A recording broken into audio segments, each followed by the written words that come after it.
अगर आपका ट्रेडिंग में लॉस हो रहा है ना, तो ही भाई आप इस वीडियो को देख। अगर आप पैसा बना रहे हो तो आपको इस वीडियो को देखने की बिल्कुल जरूरत नहीं है, क्योंकि जो वीडियो मैं बना रहा हूं ना, ये YouTube पे आपको कहीं नहीं मिलेगा कि जो मैं आपको बताऊंगा कि आपका ट्रेडिंग में लॉस कैसे हो रहा है। अगर आपने 5 मिनट इस वीडियो को देख लिया ना, तो आप समझ जाओगे कि मेरा ट्रेडिंग में लॉस कैसे हो रहा है।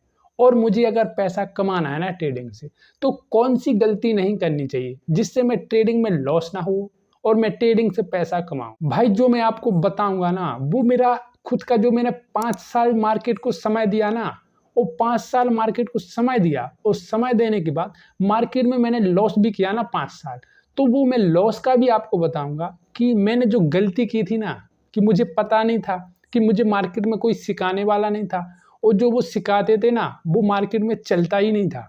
वो तो कोई भी पैटर्न बता देंगे कि भाई मार्केट में ये पैटर्न काम करता है, लेकिन जब मैं ट्रेडिंग करने बैठता था ना, तो वो मेरे काम का नहीं था। अगर आपने 5 मिनट अपने आप को समय दे दिया ना, तो भाई आप जो ट्रेडिंग से सीखोगे ना, वो सबसे बेस्ट सीख जाओगे कि आपको वो कहीं नहीं मिलेगा सीखने के लिए। और आपका जो ट्रेडिंग में लॉस हो रहा है ना, वो लॉस भी नहीं होगा और आप फिर ट्रेडिंग से पैसा कमाओगे। उससे पहले वीडियो को लाइक कर लो और चैनल को सब्सक्राइब कर लो, कि अगर मेरा जो नेक्स्ट वीडियो आएगा ना, वो सबसे पहले आपके पास पहुंच सके, तो आप समझ सको कि क्या करना है मुझे ट्रेडिंग में और क्या नहीं करना है। अब चलते अपन वीडियो पर। सबसे पहले भाई आपको ट्रेडिंग में सीखना पड़ेगा। वो क्या सीखना पड़ेगा ना, कि आप जो हर पैटर्न पे ट्रेडिंग कर रहे हैं ना, जैसे कि मैंने अपना पैटर्न बताया कि मैं जब हैमर कैंडल बनता है और जब मेरा इंडिकेटर बोलता है, तब मैं ट्रेडिंग करता हूं।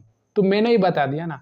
तो आपने आज इस पे ट्रेडिंग कर लिया, तो आज आपको लॉस हो गया, तो कल कोई और बताएगा ना, तो आप उसकी स्ट्रेटजी पे ट्रेडिंग करोगे। ये भाई नहीं करना आपको। आपको कम से कम जो भी इंडिकेटर, जो भी आप स्ट्रेटजी पे काम कर रहे हो, उस स्ट्रेटजी को कम से कम 6 महीने तक आपको उसको समझना पड़ेगा ना। अगर आप 6 महीने समझ गए ना, तो आपका ट्रेडिंग में लॉस नहीं होगा भाई। क्योंकि जब मैंने ट्रेडिंग स्टार्ट किया था ना, तो मेरे साथ भी सेम प्रॉब्लम होता था। कोई भी मुझे बोलता था कि मैंने इस स्ट्रेटजी से पैसा बना लिया, तो मैं उसकी स्ट्रेटजी पे ट्रेडिंग करता था। मुझे 1-2 दिन मुझे उससे पैसा बनता था, फिर मुझे लॉस होता था। कभी पैसा बना, कभी लॉस हुआ, तो फिर मैं उसकी स्ट्रेटजी पे काम ही नहीं करता था, फिर मैं दूसरी स्ट्रेटजी के पीछे भाग जाता था। तो भाई आपको क्या करना है, आप जो भी इंडिकेटर पकड़ो या जो भी स्ट्रेटजी पकड़ो ना, तो उसको कम से कम आप 6 महीने पूरी तरीके से बैक टेस्ट करो ना, कि भाई ये किस तरीके से काम करती है, मार्केट में कब कौन सा पैटर्न बनता है, तब मार्केट में ट्रेडिंग करना चाहिए मुझे। तो आपने अगर उसको 6 महीने बैक टेस्ट किया ना, तो भाई आपका ट्रेडिंग में लॉस नहीं होगा। अभी रुको भाई, अभी वीडियो को मत छोड़ो, अभी समझो। अभी मैंने खाली आपको बताया कि स्ट्रेटजी में आपको क्या नहीं करना है। अभी मैं आपको इससे और बताऊंगा ना कि आपको क्या क्या नहीं करना है। ये मैं खुद के अनुभव से बताऊंगा कि जो मैंने मार्केट में सीखा है। तो सबसे पहले तो आपको स्ट्रेटजी को कम से कम 6 महीने बैक टेस्ट करना है। उसको आपको पूरा पेपर, डायरी, पेन पे लिख के रखना है कि किस तरीके से मैं जब ट्रेड ले रहा हूँ ना इस स्ट्रेटजी से, तो मैं कितने % तक प्रॉफिट में हूँ।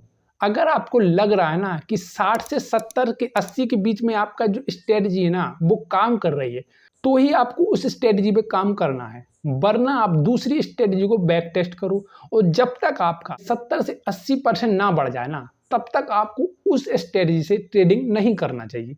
ये तो आपने सबसे पहले कर लेना चाहिए। और जितना हो सके ना, तो एक ही स्ट्रेटजी पे आपको ट्रेडिंग करना चाहिए। ये सबसे पहला नियम, ये आपको सबसे पहले कर लेना है, तो आपका ट्रेडिंग में लॉस नहीं हो। अब मैं आपको बताता हूं कि ट्रेडिंग में आपको दूसरी गलती कौन सी नहीं करनी है जिससे आपका लॉस ना हो। तो भाई आपको दूसरी गलती क्या नहीं करनी, कि जब आप मार्केट में ट्रेडिंग कर रहे हैं ना, तो आपने तो इंडिकेटर बना लिया, आपने पैटर्न बना लिया कि मुझे इस पैटर्न पे ट्रेडिंग करना है।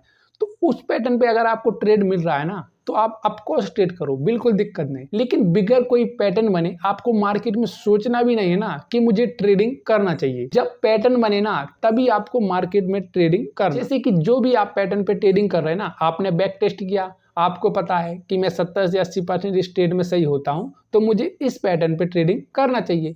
लेकिन अगर आपका वो पैटर्न मार्केट में नहीं बना ना, फिर आपको कितना भी लगे ना यार कि मार्केट यहाँ से ऊपर जाएगा, आपको बिल्कुल भी मार्केट में बाय नहीं करना भाई।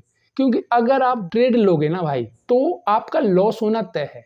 क्योंकि जो स्ट्रेटजी पे आपने काम किया ना, उसको आपने 6 महीने का समय दिया, और 6 महीने आपने पूरी तरीके से देखा है कहाँ मुझे लॉस होता है, कहाँ मुझे पैसा बनता है।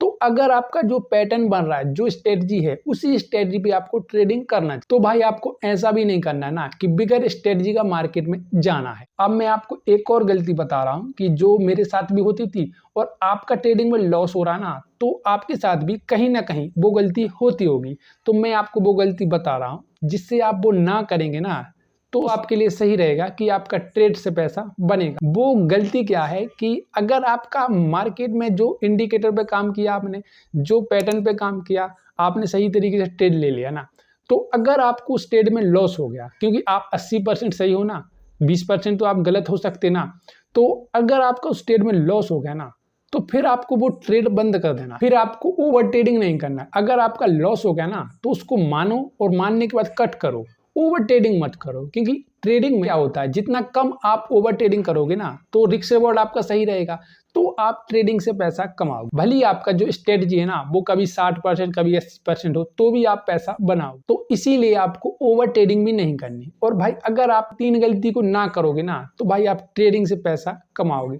और जब भी भाई आप ट्रेडिंग करो ना, तो आपको पूरे तरीके से मार्केट एनालिसिस करना है, उसी के बाद ट्रेडिंग करना है। क्योंकि देखो ट्रेडिंग में लॉस भी होता है और ट्रेडिंग से पैसा भी बनता है।